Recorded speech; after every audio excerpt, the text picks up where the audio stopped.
Hello, welcome back. ഇന്ന് നെയ്ച്ചോറിൻ്റെ കൂടെ കോമ്പിനേഷനായിട്ട് കൊടുക്കുന്ന പരിപ്പ് കറീൻ്റെ റെസിപ്പിയാണ്. ആദ്യം ഒരു കുക്കറിലേക്ക് 3/4 കപ്പ് പരിപ്പ് നന്നായി കഴുകി വൃത്തിയാക്കി ഇട്ട് കൊടുക്കുക.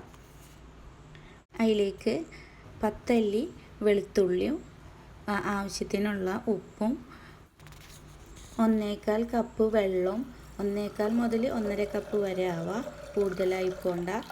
പിന്നെ ഒരു 1/2 ടീസ്പൂൺ മഞ്ഞൾപ്പൊടിയും ചേർത്തിട്ട് നന്നായി വെന്തുടയുന്ന വരെ കുക്കറിൽ 2 വിസിൽ വേവിച്ചെടുക്കുക. ഇനി അതിലേക്ക് തേങ്ങ അരച്ചെടുക്കുക. തേങ്ങയും ജീരകവും മുളകും കൂടിയിട്ട് നല്ല പേസ്റ്റ് പരുവത്തിൽ അരച്ചെടുക്കണം. അപ്പോൾ ഇതാ പരിപ്പ് നല്ല വെന്തുടഞ്ഞ് വന്നിട്ടുണ്ട്. ഈ പരുവത്തിന് വേണം കിട്ടാൻ. ഇനി അതിലേക്ക് തേങ്ങ അരച്ചതും കൂടെ ഒഴിച്ചു കൊടുക്കുക. അതിലേക്ക് ആവശ്യത്തിന് വെള്ളം കൂടി ചേർത്ത് കൊടുക്കുക. ഓവർ വെള്ളമായി പോകണ്ട, കുറച്ച് കട്ടിക്ക് വേണം ഈ കറി ഉണ്ടാവാൻ. എന്നിട്ട് നന്നായി എല്ലാം കൂടി മിക്സാക്കി എടുക്കുക. എന്നിട്ട് തിളച്ച് വരുന്നതിൻ്റെ തൊട്ട് മുന്നായിട്ട് ഫ്ലെയിം ഓഫ് ആക്കുക.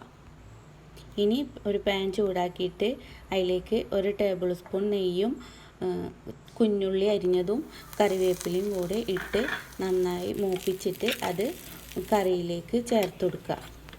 ഇത്രയേ ഉള്ളൂ, വളരെ ഈസിയാണ്. എല്ലാവരും ചെയ്ത് നോക്കുക.